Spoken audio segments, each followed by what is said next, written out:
Beyond 3D. Welcome to this week's edition of Beyond 3D. This week we have a very special guest talking with us, and it has a lot to do with what's going on in Australia, specifically around ufology, or what we call UAPs. UFO is a term that is used in the negative. We like looking at the positive things, and UAP is a little bit more positive. Unidentified aerial phenomena. When it comes to that, we can go up to Taree in the area in New South Wales and Queensland, and we can talk to a person who has had a lot of experience in that area over the last 25 years. That person will be with us in a moment.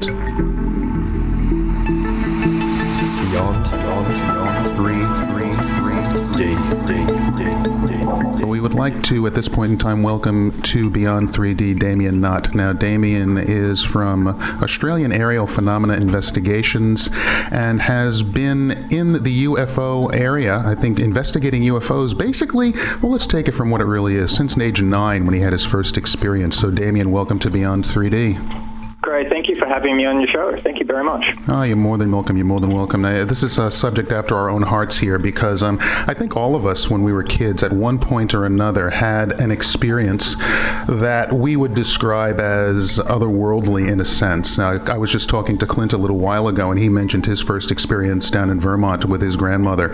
And what happened to him, I had a similar experience, and I'll describe that to you a little bit briefly, and then you can get into your experience when you were age 9. Clint's experience was he was in a bedroom, and in that bedroom he went to sleep in a certain bed, saw what he considered to be Oscar the Grouch. Was it, Clint? Yeah, that sounds really, really weird, but you got to remember at the time I'm 5 years old, so I'm processing what it is that I'm seeing. So long story short, my grandmother tucked me in for the night and put me in bed A, and in bed A I could lay down on my side and look across the room and look at bed B, and as I'm laying down in bed A with the lights off, what I perceived at the time looked like Oscar the Grouch to a 5-year-old, slowly raised itself up from behind the bed, in between bed B and the wall. And as a kid, I could not understand what it was I was looking at, and I passed out and woke up the next morning in bed B with bed A totally made, and my grandmother walked in and couldn't work out how I'd gotten from one bed to the other,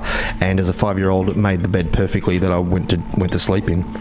Oh, mate, that's very, very strange in itself. I mean, I've heard of very similar stories as well. I mean, so you're not alone there. It's, something definitely strange is happening. It happens to a lot of children at that age, and, 10 and under, and even up to, the teens and over. I've heard of very similar experiences. I've seen similar sort of beings myself, not quite Oscar the Grouch type material, but kind of a little bit more scarier kind of things associated with that sleep paralysis type thing, and that just happened recently in the last 6 months a couple of times, and it's really sort of opened my eyes up to, another more of a reality than just UFOs and paranormal ghosts and stuff like that. There's definitely something going on out there. It's pretty amazing. Yeah, the same thing with me. I was about 7 or 8 years old, and I had a similar situation. My brother and I in a bedroom. I'm in the bed on the right. He's on the left. I wake up in the middle of the night, turn over, and there's a being standing in between the two beds, and I can just see the glowing eyes there. And that's, as a 7-year-old or something like that, that'll make you turn over, and you can't scream because they'll get you. Sure. And then you turn back again, and you look, and they're still there. So you slowly turn back. It seems like an eternity goes by. You turn around again, and they're gone. And then you lay there for a while, and the sleep paralysis kicks in, and you can't move or anything like that. And then all of a sudden, you force yourself to get up, and you tell everybody about what was going on. It happens to quite a few people out there. Heather, have you had a similar? I haven't. With a spiritual phenomenon, but not an alien being as such. But I wanted to ask you, Damien, there seems to be a lot of visitation with children. Why do you think that is? Well, I think children are a lot more open and susceptible to, because their minds haven't been shaped by the world as yet. And so, by society, by school, and by, the way things are meant to be, in the books and all that sort of stuff. But I think that they're highly susceptible to psychic abilities more so than adults. I think we tend to lose that certain type of, gift. I think all of us have it. Some people to a certain extent in their life, you'll think about somebody and they'll call you up on the phone within 5 minutes, stuff like that. It happens to to all of us, at least a few times. But some people it does seem to affect more than others, and children, especially nowadays with all the stuff that's happening with the star children coming out and with all the things that they're coming out with about, other worlds out there that they're coming here from other planets and stuff. I mean, who knows if it's real, but it's very, very strange. It's very unusual, and it just adds to, the high strangeness, this whole phenomena. And I've always postulated on a connection because I've always seen ghosts and I've always seen UFOs since as far back as I can remember. Well, I actually wanted to ask you about that because you concentrate a lot of your research on a possible connection with UFOs and ghost phenomena. Can you tell me a little bit more about that? Yeah, well, there is some very strange connections that I've experienced personally myself with what I could call dark beings of like shadows. It's in my peripheral that have then been caught on camera. A lot of infrared footage, motion activated stuff we're capturing here inside the house at night time of beings sort of hanging over me while I sleep, and I'm talking to these things, and the camera's picking this up, and then all of a sudden this being of light, or whatever it is, will fly into the wall at high speed, and I'm just talking away, not knowing what I'm saying, because there's no audio. So when you watch this kind of stuff, you think, oh, what happened to me? You become scared about sleeping. You start to think, whoa, if I hadn't seen all this stuff that I've experienced over my life, most people would think that it's just absolutely crazy, but I've had so many people see it now with me that it's sort of, I know that it's definitely not me, and it's not me convincing people that they're seeing stuff that they're not. Because I had a doctor actually say that to me recently here, that I may be good at convincing people that they're seeing things, like police officers and stuff like that. And I mean, unless you can, hypnotise someone or put a thought into someone's mind, or give them drugs or something like that, you can't really sort of force them to see something that you're seeing. No, and I think with non-believers, it's easy for them to say that you're manipulating someone and what they see and what they feel. But some of the things you've seen as well have been witnesses by Herald Sun journalists, haven't they? I mean, they've seen crafts themselves on your property. That's right. Yeah, they were at the property when I was living at Dunedoo, and they were there for about 10 minutes. And Mariana Flynn was the president of U4 New South Wales. She was up there investigating my case at the time. And she'd actually witnessed 9 craft or lights and doing strange things right over the top of the property over a period of 2 nights. And on the second night she was there was the Steve Sun Herald journalist, which is a big paper here in Sydney, one of the 2 big papers. And they were in town doing a story on the fires just outside of town at Coonabarabra, and they happened to stop at the same bed and breakfast that Mariana was at, and the lady there told them about me. So they, long story short, they came up within 10 minutes. 2 objects came over the house, and I was telling my story, and we're telling them what we'd seen just on that weekend and what we'd seen over with townspeople and all that sort of stuff, and they were amazed. And then literally, within 10 minutes, these 2 bright balls of light, very low, started playing tag right across the house, right across the sky. We watched them for about a good 3 minutes, and the photographer that they had with them at the time was just absolutely aghast. She couldn't believe what she was seeing, same as the reporter, and they were blown away. These things are actually playing like a game of tag and catching up with each other, and then one would go further ahead, and then it was a really strange thing to see. But the coincidences and serendipities that have been involved all the way along, it's almost like there's a bigger hand at work in this whole thing, and it's some days you just got to sort of like relax, kick back and say, okay, well, in a way it's out of my hands, because I see them at different times. Sometimes I don't see the objects in the sky for a week or 2 or 3, and I actually get sad because I think maybe they've left or whatever the case may be. Well, I know what you mean. I think it would have been great for you, though. I think Tim Barlas from the Herald Sun, the journalist, admitted and wrote an article about it that he and his photographer had seen it, but it also got picked up by the Guardian in England. So I think that must have been wonderful for you to get that feedback. It was great because, it helped me because it's helped on my journey of personal sort of, my journey of enlightenment in this subject. And, I've been doing it for the last 26 years, trying to find an answer to what I saw when I was younger. And that really helped having family there witness townsfolk see it, police officers come, people from all over Australia were coming in buses, bringing their families and rocking up at the door without calling. And, I always had time for everybody who'd come. People were coming from Darwin all the way down to Dunedoo, and people were seeing stuff. So at the last count, I think there's 146 witnesses, and there's still people that are going into Dunedoo and seeing lights like on the road between Dunedoo and Dubbo. So it's still happening. You've got the close encounters of the third kind happening on your doorstep. But I just wanted to pass you over to Clint there, if I may, Damien. No, not a problem. Good. Quick question. If you were to lead an expedition or take a group out to Dunedoo, is there a particular place out there that you know of where you would be pretty much assured of having some kind of contact experience or witnessing something? Witnessing something?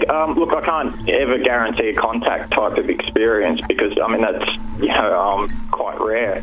But in the town itself, we had most of the luck in the town in the backyard. And that's where people would come from Australia. They'd come and hang in the backyard. We had other people would go down to the caravan park down the road because after 6 p.m, the lights, there's probably about 3 or 4 street lights in the whole town. And it's a town of about, 600 people, so there's not many people there. Everyone shuts their doors, watches TV. No one's ever out at night. It's very dark. You can see all the stars, and it's a topic in the town. I found out that other people had seen it because I was contacted by them when I went public in that town, and they didn't want anybody else knowing about what they saw in the town because being a small town, obviously you don't want to be known as the crazy person who sees UFOs and have that sort of tinfoil hat sort of label put on you.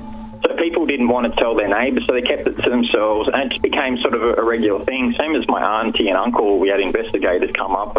They stayed on the farm for the second night, and a UFO came. It was a multicoloured ball of light flashing, and they brought their family up from from Sydney and everything, and they shone a high-powered torch on this object right when it was above their heads, and it stopped flashing and then stopped in the sky and hovered there for 3 hours with the lights off, but you could just see a black mass. And they all witnessed what it did and, all that sort of stuff, and eventually they all went to bed, and when they got up in the morning it was gone. But they all know what they saw, and when they came to see me in the morning at my property, they were so excited, and it was incredible. The previous day, when the first investigator had rocked up, a gentleman named Enzo Farias, he actually witnessed with my father a UFO coming directly over our house the second that he arrived in his four-wheel drive. And I was out the back. I already sort of had a feeling, and I had the tripod set up on that part of the sky looking over sort of the house to where they were. Then I heard my father and Enzo sort of yelling, quick, come out the front. So I've run through the house and just to see a UFO going over to the backyard where I just was. And it was a big orange disc. It looked like a disc, like a sort of, not exactly a Hollywood flying disc. I didn't see the top like a dome, and it wasn't metallic. This thing looked like a disc and it had, as it was moving through the sky, it was giving off some type of light into the air around it, like a plasma light, which would disappear almost instantly. And we've seen this time and time again, and we've caught it on film. It's almost like a reaction that these craft or objects have with the sky around them. And we've also caught on film the same phenomena with smaller balls of light flying into these larger balls of light as they're moving across the sky. And they've actually filmed the same phenomena in the Hesteland Valley in Norway on the cameras that they have set up there 24 hours a day. And the same phenomena of these strange undulating balls of light. They don't seem to be fully solid masses, but they suck in little balls of what look like plasma from the air around them that appear out of nowhere. And same thing, they also expel these balls. So whatever they are, we're seeing a lot of them lately. Hey, Damien, another question. Are you aware of Dr. Stephen Greer, the ambassador for the Disclosure Project, what his protocols, or what he talks about his protocols for initiating some kind of contact? Yes, I'm aware of Dr. Stephen Greer. Yeah. I've spoken with, I'm friends with Kay McCulloch, who's his representative up here in Queensland. Yep. And she's included me in his little C5 circle group. But I've probably done it twice myself, and both times we've had success, and that was with U4 New South Wales, a group, and we've just had a couple of night watches. But I'm not really a big, for me, I don't, people around me, and you'll find out about me in the documentary, it doesn't. I don't have to sort of do that thing. I'll just get a feeling. I'll get up in the night at weird hours, even during the day. Mostly during the day now. It doesn't really happen during the night anymore. And I'll get a feeling, take my camera outside and film or photograph something hanging in the sky. And whoever's around in the house on the day, Mel, Ken, whoever is around, I'll grab them. So we've got extra witnesses, extra cameras, any of the guys from AAPI if they're around, or if we go out on a bit of a sky watch. So we'll have multiple views and multiple cameras of multiple videos and photographs of the same object from, even different angles. So that's why I formed AAPI, so that we could have a sort of a network of people who semi-regularly see the phenomena and film it and know a little bit about the subject as well.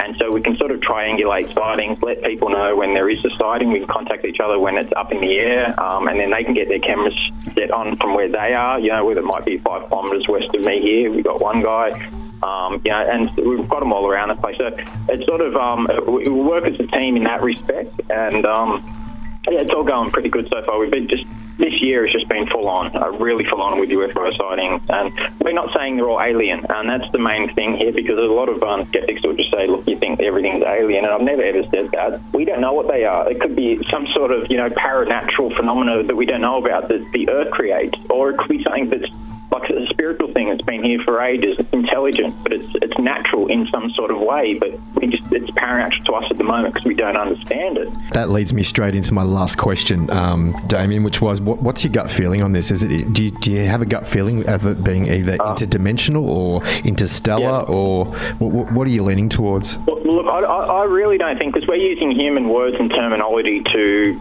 really represent something we really have not an idea about. We're talking about, we could talk about multi-dimension, and I've thought about that. I've thought that, because some of them are seen in the infrared and ultraviolet spectrum, as you know, and same as ghosts. So that's kind of a link, with some sort of, and the way they disappear and reappear in a mist, it's kind of very similar, the phenomena there. So there seems to be some sort of interdimensional aspect where they can just appear and reappear right in front of your eyes and disappear again. And there's something to it. But look, after 26 years of research, I'm still scratching my head at an answer. When you really think in this subject that you're getting close to an answer, then you're further away than you've ever been. So I leave my mind open to any possibility, and there's a plethora of possibilities that I could really rattle off to you, but there's not really one that I can definitely say that, look, this is a definite must. But the interdimensional aspect to this, or into ultra whatever aspect is going on here, this phenomenon, the high strangeness behind it, and the games that these things sort of seem to play, it's almost like farmers and sheep, in a way we're like the sheep. And this is the way I thought about it in the past. And when you're a farmer, you don't go down at night and lie down with your sheep, while they're sleeping. You sort of observe them from afar. Every now and then you'll go and make sure that they're okay, and whatever the case may be. And this could be the same thing that's happening with these guys. Like, who's to say that they haven't been watching us for thousands of years and slowly, advancing our evolution and our spiritual evolution, or whatever the case may be? Because I think that the reality of this phenomenon being known to the world will give a lot of people hope. I'm sure it will scare a lot of people too, especially, religious people and whatnot. But I think mostly just the fact that we're not alone will give a lot of people some, a real increased hope and a real increased, belief in something else other than ourselves. And I think that's what we need, because as far as we know, we're here all alone. Nothing can be visiting us due to our own technology. And we put those, the limitations of our own technology, we put them on these beings and say, because they must have rocket ships like us, so they can't get here, and all that sort of excuses but now you're looking into string theory, wormholes, the whole kit. So look, there's a whole bunch of possibilities, but I leave my mind open to anything, and I never really have it fully set. And I think that's a very important way to be.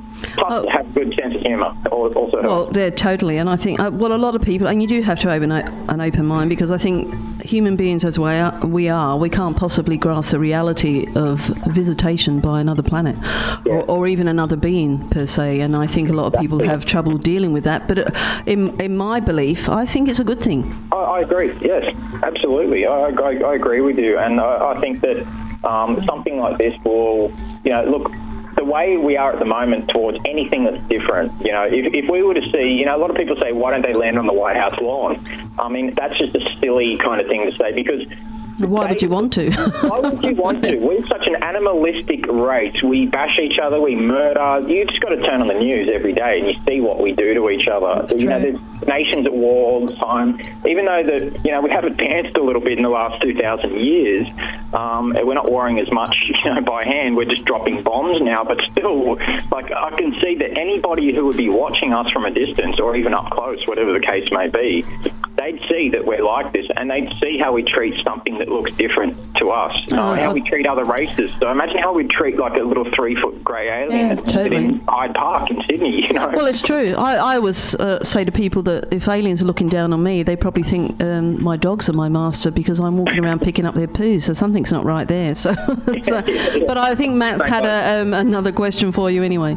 Oh, yeah, Damien. I'll take this from let's try to break this down scientifically in a sense. I'm not into science that much, but let's get down to it. What's the size of the property you're on? Well, at the moment, it's probably about a quarter of a hectare. It's only a small one. I'm not in Dunedoo at the moment. I'm in a place called Borkham Hills. I moved out of Dunedoo a couple of years ago. Then I moved to a place called Taree, and that was a fairly decent sized property. But Dunedoo, we're on probably 2 acres, but the farm itself, just outside of town, my uncle's farm was probably, I think it's about 3,000 hectares, so it's quite large.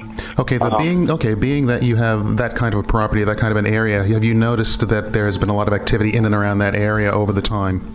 Oh, most definitely. There's been a massive amount of activity. And one of the things that I did find out about Dunedoo, and I have correlated with other cases around the world of what's known as flaps of these UFOs being sighted. Like Dunedoo was a major flap. They've been seen nearly every second night. Dunedoo has a high trace of crystal quartz running through the town, right through the town. Now, I've seen other cases, I've heard of other cases where the same sort of thing and other minerals have been high concentrated in the ground where sightings have occurred. That's a very valid point, and I was going to bring that up. I wanted to say to you, have you talked to Aboriginal elders or anything like that to find out exactly what is going on energetically as far as the dream time is concerned in the town? Oh, absolutely. When I lived in Taree, I spoke with an Aboriginal elder, and she told me that the area outside Taree on the beach in a place called Old Bar is actually a portal. And she said that the Aboriginal people have known about all these portals that are dotted all around Australia and possibly around the world, I'd say. For many thousands of years, they've known about these places. And a lot of them go to these places that are called portals and see UFOs there and see beings and spirits and stuff like that. And so that was, I find that to be very interesting. And, and I mean, that's mirrored around the world in certain, ancient Indian texts and all this sort of stuff, beings and portals and strange areas of power around the world and all this sort of stuff, ley lines, you name it. Yeah, ley lines, exactly, yeah. Who knows if it's real or not, but there is definitely something going on, and we're definitely, being watched. Like, I can't doubt my own eyes. I can't, and I haven't since I was young. Up until, 3 years ago, I'd only had 17 sightings in my whole life, and now I'm up to about 346.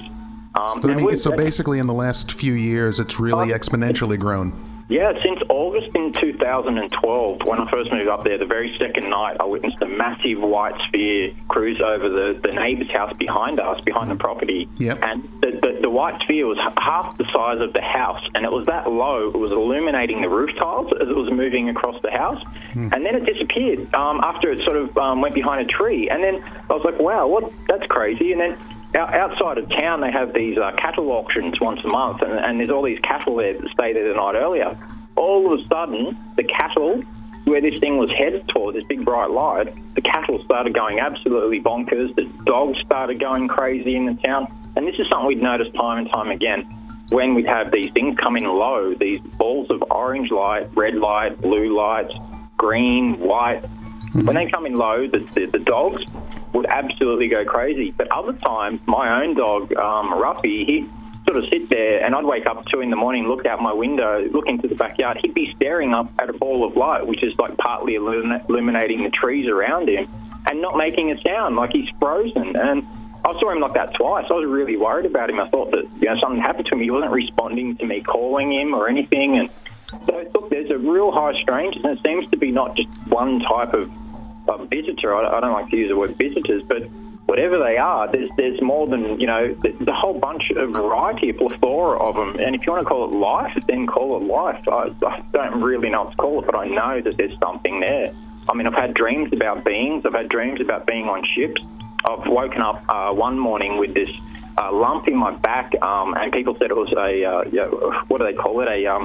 Not an implant, it's like a little punch hole that was in the shape of a 3-leaf clover and appeared one night, and it was just really bizarre. And over a period of and this is after a dream of being on a ship, over a period of 3 months, we photographed this, and my partner photographed this, and every day, and it would change shape daily, and get bigger and smaller again, and it was just really bizarre. And there's other things. I've got an implant or something in underneath my collarbone. I've had that since I was really young, and I remember asking my mum about it when I was young, because you can feel it. You can actually pinch it to the skin. It's like a little round rod that's underneath, just underneath the skin. And 6 months ago, I went and had an ultrasound done, and the lady that was waving the ultrasound wand over it, she saw it, and then it moved right in front of her, and she lost it again. So I had to pinch it back to the surface, and she, found it, and then she saw it move again. She actually had to go get another doctor from another room to come in and help her locate it again, and the same thing happened right in front of this other doctor as well. The thing moved twice again before they finally got some really good shots of this thing under my skin. And no one knows what it is, so I've got the option of taking it out, but why would you, if it's part of the reason why I see these things, I'm just saying I don't know, but if it is, why would I want to get it taken out, because I don't want to stop seeing these things, because to tell you the truth, it's quite addictive. I'll tell you what, okay. What you described to me was almost like a physical elemental. If you do a lot of spiritual work, what you will find is when you're working with people and removing different entities or elementals and things like that, they want to live, therefore they're going to move around the body a lot. Sure. They want to escape. They don't want to be taken out or removed. They want to live their lives and do what they want to do as well. So that's a very interesting point. Now, the other thing, as far as implants and things like that are concerned, I'll ask you the scientific question, because there's been a lot of studies done on this. What's your blood type, if you know it? AB negative. So you're not the RH factor that a lot of these guys are talking about now as far as contactees? Yeah, no, I'm not that blood type, no, maybe negative, so. Yeah, I mean, I've looked into the blood type thing as well. I've looked into the lineage, the family lineage thing. Yep. My family, the Nott family, spelled N-O-T-T. Right. Excuse me, go back to King Canute of Norway. And he's the king, a Viking king who actually smashed England, became the king of England. My family goes through. So I've looked back in lineage to see if there's any of the Notts or any of the earlier Notts that saw anything or experienced anything, and I haven't been able to find anything. Just a few of my closer relatives who've seen things. So, yeah, I mean, you could put it down to anything and sort of be. It's good to be open-minded, but don't be so open-minded that your brain falls out your ears and you start believing everything, and I think that's important too, I was going to say, Damien, in regards to the implant, I think it's pretty much irrelevant whether you leave it there or take it out. At the end of the day, if they want to come and see you, they'll come and see you. Well, yeah, but see, you really don't know, Well, you don't know, but I think it would be really interesting if you did, and this is only my personal opinion, I think it would be really interesting if you did get it removed, because at least then you could look at it, you could see it, you could touch it, you'd be validated in the fact that, okay, it's beneath the skin, and you can sort of feel it, but unless you can actually see it and touch it and experience it with some other senses that you have, it's always going to be in the back of your mind like a little stone in your shoe. Is it real? It has been for many years, mate, and I've postulated taking it out on many occasions, and then something always stops me in the last minute from doing it. So, I mean, for the time being, I'm not going to get it taken up. In the future, I've got the ultrasounds of it, I've got the pictures of it. I mean, that's not as good enough as seeing it with your own eyes or touching it. I understand what you're saying. Well, my point with that actually was you might wish to leave it in there, but they might take it out before you get a say in it. Oh, okay, I see. Yeah. And that does happen sometimes. Yeah, well, if they do, it's out of my hands, really. I can't really do much about that. But, whatever's been happening, it's just been an absolute... it's like the Steven Spielberg movie, and if I wasn't filming and having witnesses around me, I'd actually start to think I was going crazy. But I know now that times that they've appeared at times when I've been really sad, when I've been down. They've appeared at times when I've been really, really overly happy. Maybe appear, and other times when you're just not even thinking about them all. You're taking the garbage bin out at night, then they'll just appear in the sky and let you photograph them, let you film them, and some don't let you do that. We've had Peter Maxwell Slattery. You guys might know about him. He's big in the Australian UFO field here. He came up to Zoni a couple of years ago as well, and we witnessed 38 of these things over a period of 2 nights, and one of them in particular was this massive craft looking like a Steven Spielberg thing, had lights going around the perimeter of it. It was coming across the yard really low, really bright. It was incredible. We had 8 batteries for this special camera that we had, that was loaned to us for this event. We charged them during the day, and this was just in my camera. And all the batteries, one after the other, start off at full power, then went to 0. As this thing's going over our head, and the same thing happened to both of our cameras simultaneously. So how can you explain that as being anything other than what it was? Something very, very strange. We couldn't explain it. And then afterwards, the batteries were full power again. And electromagnetism, maybe? There's some electromagnetic field effects going on, definitely. We've done a lot of experiments with old tri-field meters here, and there's an area north of here called Tipperary, and it's not a really well-known spot, but UFOs have been seen there for going back 15, 20 years now in this small little valley area. So we've bought equipment there, and we've actually registered these high pings on the meter. Something's affecting the magnetic field in the area, and Michael and myself actually witnessed a shaft of light, and it looked like it had a red top on it, almost like a glowing matchstick, probably about 6.5 foot in length, and probably 1.5 meters in width, in diameter, fly into the ground about 1.5 meters to the left of my shoulder. And Michael Williams witnessed this, and he was blown away. It absolutely scared the hell out of me that I jumped, to my right. We had another guy who just turned around and missed it, but he heard all the action, and he heard the EMF meter getting pinged. And this whole time this was happening, we had our backs turned to it, looking at this EMF meter going crazy, and we were recording behind us in the valley. We had our backs turned to the valley. So while all this action's going on and lights are flying into the ground near us, behind us, and we didn't see this until the next morning when we saw the video, we actually caught 13 objects coming from up high, changing to like bright objects, almost looking like comets, and flying into this valley after changing trajectory and direction, slowing down, and then a beautiful one, big one, appears horizontally out of nowhere and takes on the form of this big long cigar and flies right over the distant mountain ridge about 800 meters away. And it was incredible. It was huge. And it looked like it had portholes in it and everything, and we've got this on video. So this is part of the high strangeness. Like, we've turned around looking at this EMF meter pinging and missed all the action behind us, but still saw one of these lights actually fly into the ground with our own eyes, and it was incredible. So how do you explain stuff like that? How do you? It is what it is, literally. It's just something very strange, and it's not something that they can keep on explaining away as swamp gas, drones, or any of these things that they're putting out there nowadays. And to tell you the truth, I'm getting quite sick to death of skeptics, especially with UFO subjects, and because, all they can really go back and say to take the mickey out of us, ufologists, to say that, we believe that everything's extraterrestrial. And they always tend to go to that. They tried that with me on Today Tonight, and they tried to offer me $100,000 if I can prove that what I'm filming is extraterrestrial. But how can you prove that? Unless you get one of them down and they go and knock on the skeptic president's door and say, look, I'm an alien, I'm from Zeta Reticuli, give Damien his $100,000. How can you prove that they're extraterrestrial or anything, Can we get a cut on that? No cuts, Clem. No, that's good. Beyond 3 D. Many omniscient men and women will soon walk the earth. Omniscience and freedom are the goal of all. And in this great age of light, many egos are approaching the blessed omniscient state.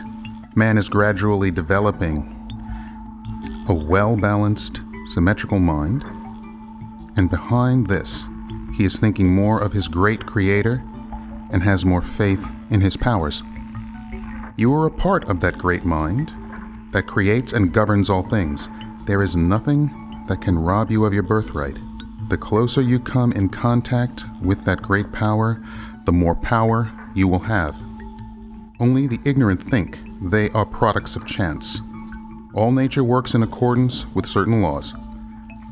There is never any reason for anxiety, fear, or uncertainty as to what will happen. By continually expecting something to happen, you bring on yourself that feeling of uneasiness which spoils your poise and upsets your equilibrium, which is very fatal to your success. You are a part of one great mind and are inseparable from it.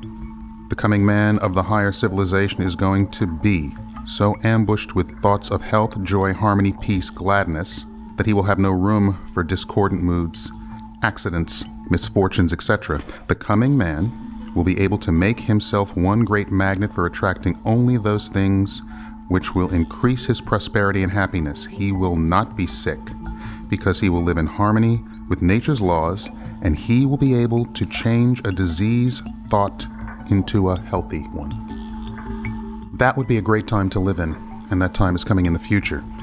There's one little problem, though. Those words were written by William Walker Atkinson, and William Walker Atkinson lived from 1862 to 1932. Those words come from a book called The Psychology of Personal Magnetism, and that book is at a minimum 90 years old. The New Age movement, what we call the New Age movement, is ancient in a certain way, 150 years at least. These words were being written by lawyers and doctors who used pseudonyms, and they decided that this was the best way to get the word out to the masses and still maintain their daily lives. Many things were going on in the Western world back at the turn of the 1900s, the 19th centuries and the 20th centuries when it came to esoteric studies. So, the next time you go out and see the newest, latest book or the newest, latest technique, do yourself a favor. Just do a little bit of research. Go to a library, and I bet you will find, if you go back to 1900, 1890, 1880, you will find the exact same words written then, and they aren't as new as you think they are. This is Matthew for Beyond 3D. Beyond 3D. We now return to our special interview with Damien Nott. Damien, the thing, what you mentioned earlier about you see these things coming up when when you have emotional upheaval, or whether it be positive or negative. Duncan Rhodes, we interviewed him a couple of weeks ago, and we were talking about the Loosh story and how a lot of the aliens literally feed parasitically off of our emotions. Sure. So it's interesting that you brought up the fact that, when you're very, very happy, very, very sad things are going on, upheaval can happen in life, and all of a sudden you start seeing more of these. Personally, my take on it, I've had my own experiences as well. Not as much with the balls of light and different craft and things like that in the sky, but when people talk about dimensional shifting, I can say quite a bit about it. And I tend to believe that if you take the time out of the equation, all of a sudden anything can happen at any point. So a lot of, I believe, what you're seeing and what you're describing is valid. It is no way, shape, or form, just because we can't scientifically say it is exactly this or exactly where it's from, is meaningless as far as we're concerned. And the fact of the matter, what you're saying is this: even if you were to get an astrophysicist from the University of Sydney to come down, stand next to you, and you saw the exact same thing together at the same time, he would put that into his compartmentalization and through his paradigms and poo-poo it and just walk away. Yes, I've actually seen that happen myself with a biologist. And they sort of tend to go, okay, that could have been anything. And you say, okay, hold on, it can't be anything. It's not a flying cheeseburger. It's not, it's not this, it's not that. So it can't be just anything. So when they say it's, that's another thing they like to use, the skeptics. It could be anything. Well, it's not anything. It's either this, or this. And same with Project Blue Book. At the end of it, as you know, there was still 700 solved cases that even after thorough scientific scrutiny or so-called scientific scrutiny they couldn't solve. Now, if the truth was that the reality of the phenomenon was real, all you'd need is one of those cases to be real, to be, unsolved, and that's all you need, and the phenomena exists. But 700 cases, and they wipe it off and say there's nothing to the phenomena. That's just absolutely, out of 15,500 cases that they investigated over the, 21, 22-year period, it doesn't make sense to me. So, look, even their own people will, as you know, poo-poo the situation and the topic as much as they can. And not just that, the people who talk about the topic on a regular basis, like myself, we get death threats. We get followed by people, reptilian hunter people, who want to film us shape-shifting at our talks and threaten to kill us and all this stuff. It's just crazy. There's nothing to be had from this except for infamy, and, it's just... So when people say, you're doing it for money, you're doing it for fame, show me the money and show me the fame. I haven't seen it. This is not what I'm doing this for, and it's not what most of us are doing this for, especially us skywatchers. Like myself, I've been called a star chaser or whatever this case may be. I don't like labels, but for me, myself, I've been researching the topic for 26 years of my life. It's been most of my life, this thing, So you can call me what you want. I don't really care about labels or whatever the case may be. I'm not saying that I've been taken. I am saying that I've had some really strange experiences. I've seen balls of light appear in my room, and then I've fallen asleep and woken up 45 minutes later. I've had some really strange experiences that I just can't quantify in my own head. And, but you hear stories from other people that have had similar or the same experiences, and you hear it time and time and time again. And Harley Rutledge, you may know him, Dr. Harley Rutledge, he did Project Identification, which was the first proper scientific field study into UFOs back in Piedmont, Missouri, a few years ago. And they had all the right equipment and everything, and his team members and students and all from the university were seeing and interacting with this phenomena during the flap when it was happening, as it was happening. Now, if they really wanted to find the truth out about it, they would have sent, people up to Dunedoo, they would have sent people to Taree, they'd be having people around here all the time, all around people like us who see UFOs a bit, and they'd be more interested in the phenomena, you'd think, but everyone just seems to want to rubbish it, ridicule it, say you're doing this, you're filming something else that you're not filming. But until you see it yourself, and until you're standing next to me and see it yourself, you really can't comment about someone else's footage or their experience, because their experience is special to them no matter what, and you may be just left with a little video or a photograph of it, but you've still, in your mind, you've still got the whole memory of the thing, and it's an incredibly special thing. And to have skeptics and other people rubbish it and what you're doing, it's just, okay, fine. The reason I'm doing this is to try and end some of this ridicule that's out there, and to try and put some sort of credibility back in the subject, because, it's been taken in so many directions over the past few years, and there's so much stuff out there on the net now. Nobody really knows what's real or what's going on, what's the truth, what's reality. And, I think it's important to get it out there that, look, not all these videos are fake. That's what a lot of people go to in the back of their head. So if you can take that away from them, get your footage analysed, that sort of stuff, then they say, okay, well, if it's not fake, well, it must be something strange. And then it sort of opens up their mind a little bit more. And this is what I'm trying to do, get all my footage analysed. I've had a lot of it analysed already, but I want to have it all analysed. It costs money, obviously. So, I'm not making anything out of this. I'll do a talk for $100, and I'll have to travel, 800 miles to do this sort of thing. So I'm not making big amounts of cash out of this at all. It's actually coming out of my pocket. It's because you're passionate, Damien, that's why. That's what it's about, mate, and it's all it comes down to. And, people can listen to other people, but until they hear you yourself or speak to yourself, you can't really...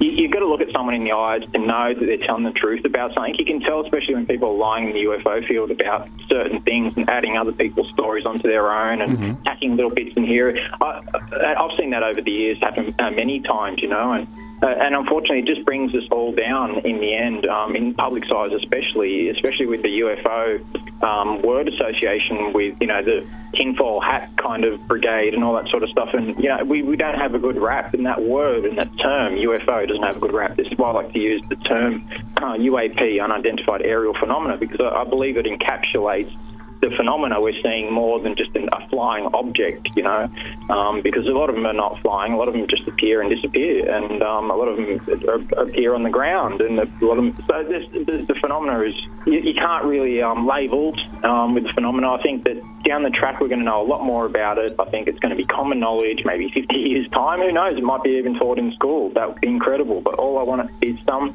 of the ridicule and the stigma attached to people who see it. I want people to be able to feel comfortable about talking about it with their relatives or friends or family, and that's what it comes down to. And so hopefully, if I can add a little bit of sort of credibility to the subject, people will start looking at it in a different way and sort of thinking that we're all nutbags, claiming all this crazy stuff. We're all not, and if we are, we want to show evidence, and it's simple as that. People yearn for evidence, otherwise it's just a story. So. Well, thank you, Damien, for taking the red pill and escaping the ignorance of illusion. That's wonderful. You're more than welcome, and I'm glad I have. So. Yeah, well, look, Damien, quite frankly, you're talking 1,800 photographs, 400 HD videos, 100 infrared videos. That's a lot of evidence. And if a skeptic is going to say that each and every one of those things is fake or anything like that, that is the most ridiculous thing I've ever heard. And as you said, even if one of them is factual, we don't necessarily need to know what it is. It basically comes down to, this is the whole thing with the science. They have to take what they know, the machines they have now, the current theories that they use now, and they have to try to make it fit. If it doesn't, they want to get rid of it. So we can't do that. We have to just take it for what it is, and we have to investigate it, because if you go back 200 years... Yes, I agree, totally. Go back 200 years. What was science then? What did they know then as opposed to what they know now? The only way you're going to get anywhere is by opening up the box, seeing what comes in, and trying to work with it. So you have done quite a bit of that work. I mean, all of that information you have there, you have corroborating witnesses, you have all kinds of stuff going on. So in my opinion, that's what you're doing the right thing, and you're basically validating your experiences as best you can, and that to me is what it is all about. I agree, and I appreciate that, and I'd really love other people out there in the world to come out and tell their stories, and this is what it's about for me. So hopefully by me putting my head out there in the public, other people can say, hey, maybe I'm not afraid of talking about it anymore, and I believe it'll reach a precipice where more people will believe, if not know, that they're real. And then, or at least believe, and so therefore there'll be more people that believe than not. So whereas at the moment you've got, some people undecided, some people believe, and some people don't, but you still have your people that will, not talk about it and all that sort of stuff due to fear of ridicule and whatnot. We need to really, get rid of that stigma in society. Damien, we'd love to thank you very much for your time today. What we want to do is we want to get down to the fact that your documentary is actually coming up here in Melbourne on the 12th of October. So can you tell us all about that? Yeah, sure. I was approached by Don Meyers. I met him. He's a documentary maker of Australian skies. I met him 2 years ago at one of my talks at Paracon, which is a paranormal convention here. And he was very interested in the story, asked a lot of questions. And then in, I think, August last year, he actually called me up and said, look, I'm interested in doing a documentary on your story and telling a bit about spending a couple of weeks with you or whatever, and then seeing what we see and whatnot. Look, I agreed because, he seemed open-minded to the subject. He didn't want to ridicule it and that sort of thing, and I agreed to do it. So I went up in December last year to Queensland. We filmed over a period, I think, of about a week or just under a week, and it was pretty full on. We witnessed 2 UFOs while we were there, one big orange, and we recorded it, and it's in the documentary as well. So, I mean, it's a rare thing to actually go out and film a documentary and have a UFO turn up. Not just one, but two. And so we got several photos of this big white sphere that came above us while we were flying a drone around, actually trying to do an experiment, trying to attract aerial objects, because, as you know, they're attracted to certain aerial objects like rockets and stuff like that we put up in the sky, and planes and stuff they seem to follow. So we thought, put a drone up there and see what happens. And sure enough, Don he filmed in 4K an object drop down next to the drone, straight down to the ground, a white thing, and then as the drone's going back the same way again and turned around, this thing went straight back up into the sky again, directly up. And I've never seen anything like an insect do that or anything strange. So that was one of the things that they caught. We also caught this massive orange sphere that was just above, probably about 150 metres above a field as soon as we rocked up to this shoot at night time. And it was just a massive orange ball, no sound, moving across. So we caught that on film, on infrared as well, and I got in a couple of photographs too. So they really showed up, and they really sort of seemed to want to help, but to show themselves and make a better documentary. So I was really happy that that the guys actually on the crew got to see UFOs while we were making a documentary about them, because one of the guys was really sort of open-minded, but he was a bit skeptical as well about the UFO. He was a bit on the fence about the subject, and that sort of really just changed his whole opinion. Seeing this big orange ball, so it was a really good thing, and it's coming out in Melbourne soon, and I believe it's the 12th down there. Yeah, the 12th of October. Yeah. October, and we've had the Sydney opening, and that was sold out. It was really good in Paddington. And we've had some really good reviews from Jamie Leonardo from the movie show on SBS, gave it a raving review. So a lot of people have just been really wrapped with the documentary and people see what we're trying to do with it, and that we're trying to just sort of not shove it down people's throats. They're alien. We're just trying to say, look, there is a phenomena occurring. People are filming it and seeing it all around the world still, and it's becoming more prevalent. And what is it? And people can make up their own minds. We're putting the evidence across, and I think it's a very good thing. And Don's done an amazing job, as his team, Dojo Media. So really happy with it. Well, Damien, that's fantastic. What we're going to do is we're going to get all the details for our audience in Melbourne about the documentary opening here on the 12th of October, and we will put up the relevant website information as well and give you as much support as we possibly can as the documentary premieres here in the Melbourne area. So that'll be fantastic.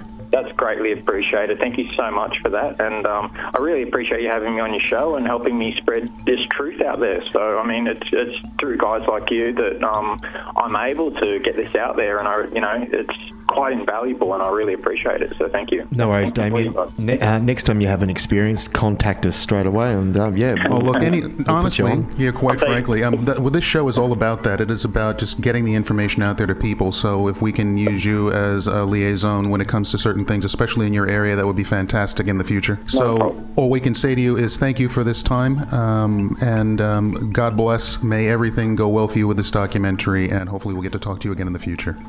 Thank you so much, guys, and much appreciated. Thanks for your help. Thanks, Damien. Beyond 3D. That does it for this edition of Beyond 3D. We would like to thank Mr. Damien Nott for his time and announce that the Melbourne launch of the documentary from Dojo Media called Australian Skies will take place on the 12th of October, Monday evening between 7 and 9:30 p.m. at the Royal Melbourne Hotel, 629 Burke Street. For more information, you can contact Damien through Facebook, or you can go to the website eventbrite.com.au about purchasing tickets. Be aware, though, that pensioner and student tickets are already sold out for this event. Next time on Beyond 3D, we begin a discussion with a great individual who's doing a lot of great work in and around the area of esoteric science and ufology, and helping a lot of kids out there at the same time, Mary Rodwell. Until that time, take great care of yourselves and do yourself a favor. Look up every once in a while. You might be amazed at what you can see out there in the universe. Just because you haven't experienced it doesn't mean it doesn't exist.